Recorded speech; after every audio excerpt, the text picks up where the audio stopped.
তাহলে মুসলমানের বিজয় শক্তি দ্বারা হয় না, একজনের সাহায্য দ্বারা হয়। চিল্লায় বলতে হবে তিনি কে? তুমি ছাড়া কোনো বাঁচানোওয়ালা নাই, তুমি ছাড়া আমার সাহায্যকারী নাই। আল্লাহ তোমার সাহায্যের ভিখারি, আল্লাহ তোমার কাছে সাহায্য চাই। আল্লাহ তাআলা ওই সময় আল্লাহ তাআলা আমার নবীকে জানায় দেন, নবী আমার এক মুষ্টি বালি হাতে নেন, বালি নিয়ে সামনের দিকে নিক্ষেপ করেন। আল্লাহর নবী একটু মাটি নিলেন, সামনের দিকে নিক্ষেপ করলেন। সব কাফেরদের চোখে মুখের মধ্যে বালিগুলো লাগলো। ওরা চোখ ডলতে ডলতে এদিক সেদিক পালান করতে লাগলো। 12 জন বর্ষা নিক্ষেপ করতে লাগলো। এই 12 জনের বর্ষা নিক্ষেপ একজন আর দুইজন নয়, প্রায় 70-এর ঊর্ধ্বে কাফের জায়গার মধ্যে মারা যায়। চিৎকার মেরে কন্যা আল্লাহু আকবার। এই 12 জন দিয়ে আল্লাহ বিজয় দিয়া দিছে। আল্লাহু আকবার জোরে কোন সবাই? কয়জন দিয়া বিজয় দিছে? 12 জন দিয়া। 12,000 লাগে নাই? 12,000 লাগছে নাকি? ইমানদারের মতো ইমানদার একজন হইলেই হয়। মরণ তোমার হাতে না রে বাবা, মরণ তোমার হাতে না, হায়াত তোমার হাতে না। ইন্নাল্লাহা ইনদাহু ইলমুস সাআ ওয়া ইউনাজ্জিলুল গায়স ওয়া ইয়ালামু মা ফিল আরহাম ওয়া মা তাদরি নাফসুম মাযা তাকসিবু গাদা ওয়া মা তাদরি নাফসুম বিআইয়ি আরদিন তামুত। কোথায় তোমার মরণ হবে পৃথিবীর কেউ জানে না, কিন্তু জানেন একজন। চিল্লায়া বলেন তিনি কে? আরো জোরে বলেন, মরণ কোথায় হবে জানেন কে? মালাকুল মউত আজরাইলও জানে না মরণ কোথায় হবে, ফেরেশতাও জানে না, জিবরাইলও জানে না, মিকাইলও জানে না, কিন্তু মরণ তোমার হবে জানেন একজন, যিনি। চিল্লায়া বলেন তিনি কে? আল্লাহ।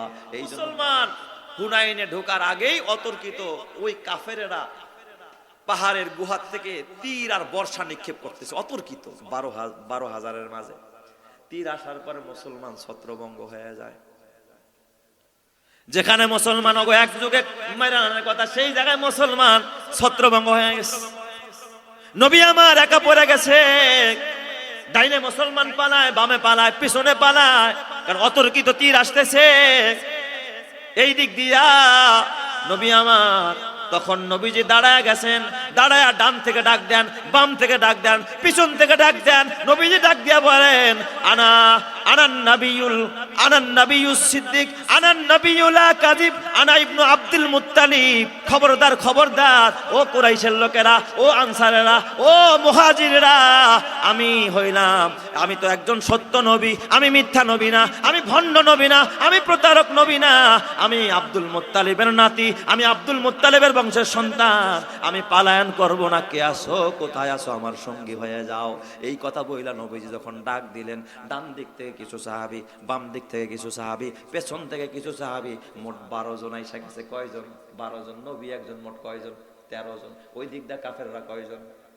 4,000। আর বাকিরা পালায়ন করছে, ভাগতেছে, পালায়ন করছে। যেভাবে বর্ষা আসতেছে বাঁচা যাবে না। নবীজি 12 জন নিয়ে দাঁড়ায় গেছে। নবীজি আল্লাহর কাছে হাত তুলে হারাইস ময়দানের ভিতরে, আল্লাহ তুমি ছাড়া কোনো বাঁচানোওয়ালা নাই, তুমি ছাড়া আমার সাহায্যকারী নাই। আল্লাহ তোমার সাহায্যের ভিখারি, আল্লাহ তোমার কাছে সাহায্য চাই। আল্লাহ তাআলা ওই সময় আল্লাহ তাআলা আমার নবীকে জানায় দেন, নবী আমার এক মুষ্টি বালি হাতে নেন, বালি নিয়ে সামনের দিকে নিক্ষেপ করেন।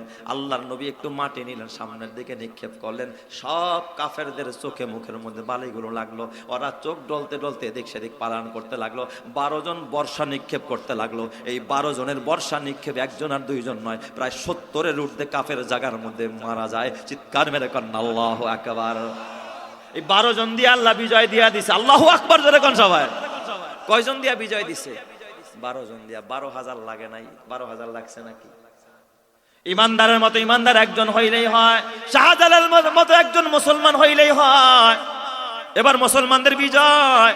ওরা সব পালাইছে, বিবি বাচ্চা রাইখা, হাজার হাজার উট, হাজার হাজার বকরি, হাজার হাজার গাভী।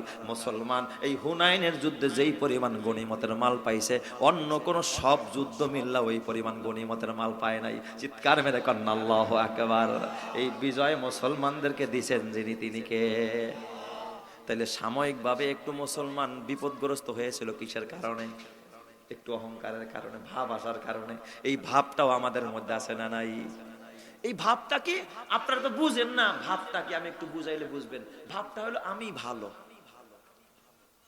আমারে বড় চারটা দিল না, ওই ফকিনের ফোলারে বড় ওরে ডাক দেয় না, ভালোটা দেয় আর আমার দেয় না। আমি চৌধুরী বংশের ফল আর ও দিয়ে ফকিন্নির বংশের ফল।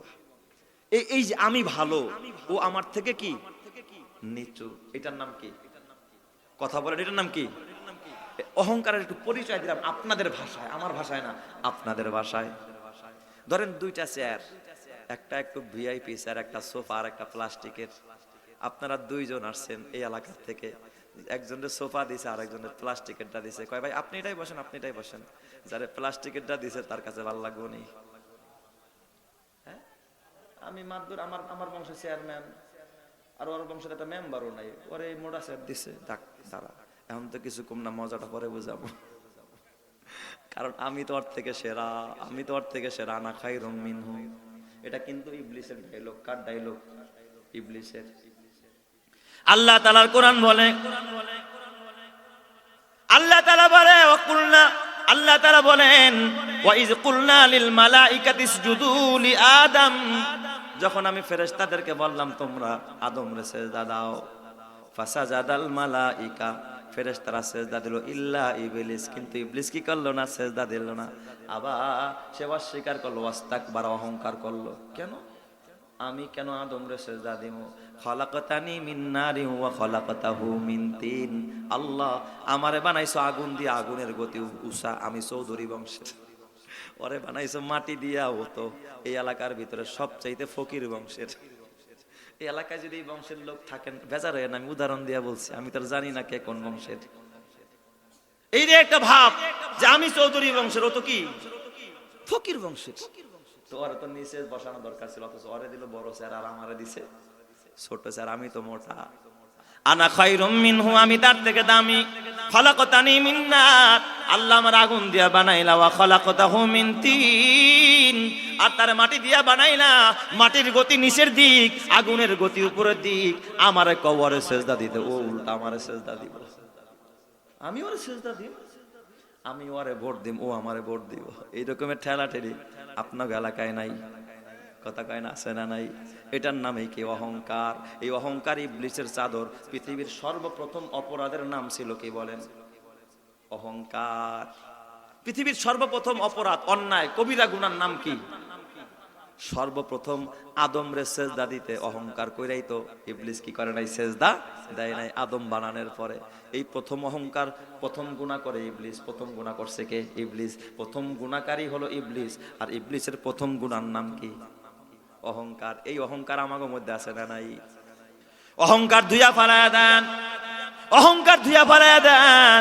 একজন ভ্যানওয়ালা, আপনি চেয়ারম্যানের ছেলে হতে পারেন, চেয়ারম্যানের চাচতো ভাই হতে পারেন, এমপির ডাইন হাত হইতে পারেন, মন্ত্রীর পিএস হতে পারেন। আপনার এলাকার একজন ভ্যান চালক বুড়া মানুষ, আপনি তারে দাঁড়ায়া বসতে দেন, চাচা মিয়া বসেন, এক কাপ চা খান, তারে একটু আদর করেন, তারে একটু ইজ্জত দেন, আপনি নিচে বসে যান। এর দ্বারা কি আপনার মান সম্মান কমে যাইবনি? মান সম্মান তো কমবো না, বরং আল্লাহ তাআলা আপনার মর্যাদার আকাশ চুম্বি বানায় দিবে। কথা ঠিক কিনা? যা দুই একটু নেতারা করবো তো করবো, এটা পারে না। বড় চামচ গলিকা কিছু চামচা আছে না, চামচা গুলোতে এইগুলোতে পাম দিয়া, না ভাই আপনি বসাইছে, দেখো মনে আর উষ্টায় ফেলাই দেবো। ঠিক না ব্যাটিক জোরে কন? এই চামচাদের জন্য এর আরো বেশি বাইরে যায়, মাথার উপর উঠে যায়। খবরদার ভাই, এরকমের চামচামি করেন না, জাহান্নামে যাবেন। এই চামচামি ভালো না।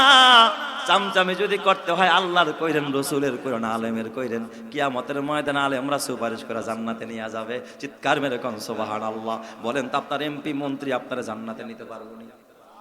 সেই তো গিয়া চৌরাস্তায় দাঁড়ায় থাকবো। কিসের চৌরাস্তায়? আর কইলাম না। যুবক ভাই বেজার হয় না, রাগ করতেছেন আপনারা? রাগ করলে কোন ওয়াজ বন্ধ করে দেই। এ আমার যুবক ভাই, ও আমার বুড়া বাবা, বেজার হয় না। বেজার হয়ে লাভ নাই। জান্নাতে যেতে চান, আল্লাহকে পেতে চান, বলেন তো আল্লাহর হুকুম নবীর তরিকা মানার দরকার আছে না নাই? আরো জোরে কোন দরকার আছে না নাই? খবরদারও আমার বাবা, বেজার হয়েন না, কষ্ট নিয়েন না, এর অহংকার ছেড়ে দেন। এই অহংকার একজনের চাদর, চিল্লে বলেন তিনি কে? আল্লাহ। আল্লাহ ছাড়া কারো শানে অহংকার মানায় না। কেন অহংকার করেন? আমার নবীর মধ্যে অহংকার আসেনি? আমার নবী একদিন বয়ান করতেছে, সাহাবায়ে কেরাম বয়ান শুনতেছে। খেয়াল করেন কথাটা, নবী একদিন বয়ান করতেছে, সাহাবায়ে কেরাম বয়ান শুনতেছে। ছোট্ট জায়গা, জায়গা হয় না, কিছু সাহাবী পিছনে এসে দাঁড়ায় গেছে, পিছনে এসে দাঁড়ায় গেছে। বসতে বলছে, কিছু সাহাবী বসছে জায়গায়, কিন্তু সামনে এমন মরুভূমি, ময়লা, ওখানে বসার মতো পরিবেশ নাই, ধুলা বালু। নবীজির গায়ের মধ্যে একটা চাদর ছিল, চাদর।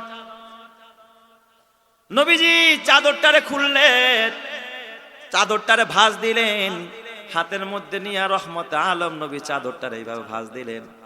পিছনে তাকায় দেখে জারির নামে এক সাহাবী। সাহাবীর নাম কি? হযরতে জারির। জারির রাদিয়াল্লাহু তাআলা আনহু নামে এক সাহাবী, নবীর সাহাবী। ও জায়গা পায় না, বসার কোনো জায়গা নাই, পিছনে দাঁড়ায় রইছে। মানবতার নবী কারে কয়? রহমতের নবী কারে কয়? নেতা কারে কয়? কারে তুই নেতা মানুষ, আর আমার নবী কেমন নেতা?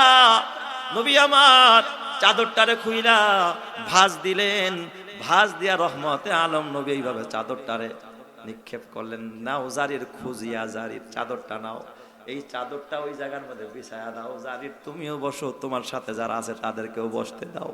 চিৎকার মেরে কন্যা আল্লাহু আকবার। রহমতে আলম নবীর চাদর। দু জাহানের বাদশাহ, তোর নেতা তো এলাকার ছোট্ট একটা এরিয়ার নেতা। আমার নবী দুনিয়ার নেতা না, আমার নবী দুনিয়ারও নেতা, আখিরাতেরও নেতা। আমার নবী দুনিয়ারও নেতা, জান্নাতেরও নেতা। আমার নবী দুনিয়ারও বাদশা, জান্নাতেরও বাদশা, দুনিয়ারও বাদশা, আখিরাতেরও বাদশা, দো জাহানের বাদশা। আল্লাহর পরে যার মর্যাদা, তার গায়ের চাদর মোবারক একটা ভ্যান চালকের মতো একটা গরিব মানুষ সাহাবী হযরতে জারির, জারিরকে এইভাবে করে নিক্ষেপ করে দিয়া কয়, জারির আমি নবীর চাদরটা বিছায়া তারপরে চাদরের উপরে বসো। দিবেনি তোমার নেতা তোমারে বসতে? নবী আমার চাদর মাইনা দিস। হযরতে জারির সাহাবী নবীর চাদরটা পরে ধরলেন, ধরা চাদরটাকে আবার ভাঁজ দিয়া হযরতে জারির চাদরটারে একবার বুকে লাগা, আর একবার ঠোঁটে চুমা খা, ঠোঁটে চুমা খাইয়া চোখের পানি ফাড়া জারির কান্দে, ফেদাকা আবি ওয়া উম্মি ইয়া রাসূলুল্লাহ, নবীজি আমার মা বাবা আপনার জন্য কুরবান। আকরামাকাল্লাহ ইয়া রাসূলুল্লাহ, আকরামাকাল্লাহু কামা আকরামতানি। ওগো নবীজি, আপনি আমারে যেইভাবে ইজ্জত দিলেন, সম্মান দিলেন, আমার আল্লাহ তাআলা যেন আপনার সম্মান আর ইজ্জত ওইভাবে বাড়ায়া দেয়। চিৎকার মেরে কন্না আল্লাহু আকবার। ওগো নবীজি, আপনার চাদরে আমি কেন জিবরাইল বসতে সাহস পাই না? নবীজি, আপনি নবীর চাদরে জিবরাইল বসতে সাহস পায় না, সেই চাদরে আমি জারিরের মতো গরিব মানুষ কেমনে বসে? ইয়া রাসূলুল্লাহ। নবীর চাদরটাকে আদর করে হযরতে জারির বুকের মধ্যে জড়ায় রাখলেন। এরে কয় নেতা, এরে কয় নেতা। এ যুবক ভাই, তোর হাতে পায়ে ধরে বলা যায়, নবীর আর একজন সাহাবী হযরতে সাদ বিন মুআজ রাদিয়াল্লাহু তাআলা আনহু নবীজিকে সব সময় এইভাবে নবীজিকে রক্ষণাবেক্ষণ করতেন, সব সময় নবীর সাথে লাগা থাকতেন। আমার নবীর গায়ে কাঁটার আঁচড় লাগু হযরতে সাদ বিন মুআজ জীবনে সহ্য করতে পারে না। হযরতে সাদ এমন একজন সাহাবী, সুবহানাল্লাহ যেরকম সবাই। আর আজকে আমার নবীরে গালি দেয়, তুমি উম্মত বৈশা বৈশা বিড়ি টানো। আমার নবীর বিরুদ্ধে মানুষ কথা কয়, তুমি বিড়ি টানো, তুমি কথা বলো না। কাদিয়ানীরা আমার নবীর নবুয়ত নিয়ে কথা কয়, মির্জা গোলাম আহমদ কাদিয়ানীরা শেষ নবী কয়, অথচ তোমার ভিতরে কোনো মায়া নাই, দয়া নাই।